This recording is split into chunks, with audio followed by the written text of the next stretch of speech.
السلام عليكم. فيديو النهاردة مميز جدا. هنعمل النهاردة بسكوت العيد بالنشادر والماكينة.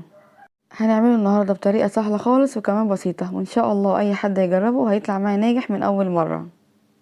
وكمان هنعرف مع بعض طريقة التسوية المظبوطة وازاي يبقى واخد كده لون صح وكمان قرمشة صح.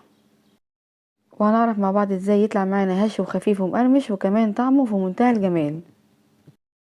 تعالوا بينا نبدأ على طول علشان نشوف المقادير وطريقة التحضير.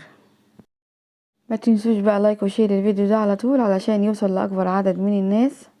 وكمان لو انتوا اول مرة تشوفوا القناة اشتركوا فيها وفعلوا جرس التنبيهات علشان يوصلكم الاشعار بكل الوصفات الجديدة. يلا بينا نبدأ. معنا بقى هنا طبق عميق، هضيف فيه معي هنا 160 جرام من السكر البودرة، يعني كده كوباية الا معلقتين كبار. معنا هنا 200 جرام من السمنة، يعني كوباية الا معلقتين كبار. والسمنة يا جماعة بتاعتنا لازم تكون ساقعة بالشكل ده، يعني نكون مخرجينها من التلاجة قبل ما نبدأ نستخدمها على طول. هنضيفها بقى على السكر ونبدأ نضربهم كده بالمضرب الكهربائي زي ما حضراتكم شايفينه كده معايا.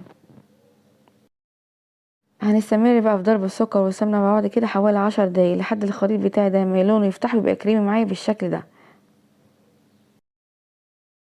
هنجيب بقى معلقة او سباتشولا ونلم بيها الجوانب بالشكل ده. وده كده قوام ولون الخليط اللي احنا عايزين نوصله، قوامه هش وخفيف وكمان لونه فاتح وكريمي بالشكل ده. بصوا بقى هنا معايا ما شاء الله. بعد بقى ما ضربنا السكر والسمنة مع بعض كويس جدا بقى معايا خليط كريمي زي ما حضراتكم شايفينه كده، هبدأ اضيف ليه البيض. معايا هنا 2 بيضة، هضيفهم واحدة واحدة، يعني هضيف اول واحدة واضربها كويس جدا لحد ما تختفي معايا تماما، وبعد كده هبدأ اضيف التانية. معايا كمان معلقة صغيرة من الفانيليا، هضيفها للخليط وهضيف كمان البيضة التانية. هخلط بقى كل المكونات دي كويس جدا كمان كده حوالي دقيقتين لحد كل المكونات ما تتجانس مع بعض. هنجهز بقى النشاد اللي احنا هنضيفها البسكوت بتاعنا النهارده. معانا هنا معلقتين كبار ونص من الحليب الدافي، هضيف عليه معلقة صغيرة من النشادر. واول ما نضيف النشادر للحليب هنلاقي كده سمك الحليب بدأ يتقل زي ما حضراتكم شايفينه كده. تعالوا بقى نشوف الخطوة اللي بعد كده. هنجيب بقى الخليط اللي احنا جهزناه قبل شوية ونضيف له النشادر. بس الاهم هنا يا جماعة ان احنا نضيفها حبة حبة كده بالشكل ده، يعني نضيف اول حبة لحد ما يختفوا تماما وبعد كده نضيف حبة كمان لحد ما نخلص كل كمية النشادر والحليب اللي معانا.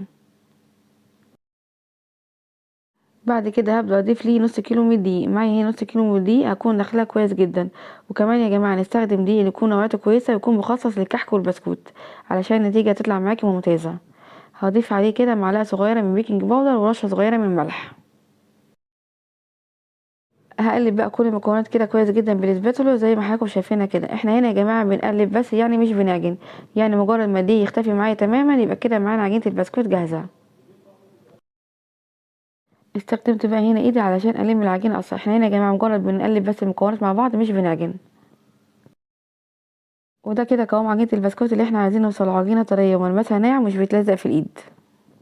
بعد ما جهزنا عجينه البسكوت هنغطيها بقى ونسيبها كده تريح حوالي 10 دقايق قبل ما نبدا نستخدمها. نصيحة مني بقى يا جماعة، ريحوا عجينة البسكوت كده حوالي 10 دقايق قبل ما تبدأوا تشكلوها، بجد هتاخدوا افضل نتيجة. الخطوة اللي بعد كده بقى ان انا بدأت اشكل عجينة البسكوت بتاعتي بعد ما ريحتها كده حوالي 10 دقايق بالماكينة زي ما حضراتكم كده شايفينها معايا. معلش بقى في المرحلة دي معرفتش اظبط كاميرا الموبايل ان انا اصور لكم كل تقطيع البسكوت بالماكينة. الموضوع بجد كان صعب شوية في التصوير. وده كده معايا هيكون شكل البسكوت بعد ما خلصت كله. بصوا بقى هنا معايا ما شاء الله نص كيلو دي عامل معايا كل الكمية دي، بجد مفيش اجمل واروع من كده. وكمان طريقته سهلة وبسيطة خالص، وكفاية ان هو معمول في البيت، يعني ضامنة جودته ومكوناته المضافة ليه، بجد ما شاء الله. هنتكلم بقى عن التسوية. هندخله الفرن ساخن مسبقا على درجة حرارة 180 وهنحطه في الرف الأوسط وهنشغل النار من تحت الأول. اول ما البسكوت بتاعي يبدأ ياخد كده لون من تحت أو من الجوانب هنطفي عليه النار ونشغل عليه كده الشواية حوالي دقيقتين 3. بس أهم حاجة يا جماعة في المرحلة دي الملاحظة الجيدة.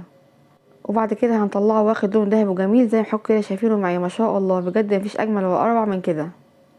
بجد يا جماعة التسوية بتاعته مظبوطة جدا، واخد لون صح وقرمشة صح وكمان طالع معانا هش وخفيف. والاهم من ده كله كمان بقى طعمه بجد في منتهى الجمال. شفتوا بقى قد ايه ان طريقته سهله وبسيطه ومكوناته ما فيهاش اي تعقيدات خالص، يعني اي حد يقدر يدخل المطبخ ويعمله على طول وان شاء الله يطلع معاه ناجح من اول مره.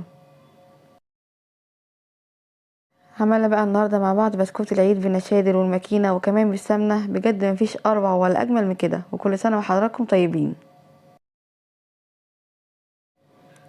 يلا بقى جربوه بسرعه بنفس الطريقه ونفس الخطوات، وان شاء الله يطلع ناجح معاكم من اول مره. اسيب لكم مقادير وصفه النهارده كلها مكتوبه في الوصف تحت الفيديو، والهنا والشفا مقدمه لكل هيجربها. وبكده اكون خلصت فيديو النهارده معاكم. اتمنى بجد فيديو النهارده يكون عجبكم واستفدتوا منه. ما تنسوش بقى لايك وشير للفيديو ده على طول، وكمان لو انتوا لسه مش مشتركين في القناه اشتركوا وفعلوا جرس التنبيهات علشان يوصلكم الاشعار بكل الوصفات الجديده. اشوفكم على خير ان شاء الله في فيديو جديد. مع السلامه يا حلوين.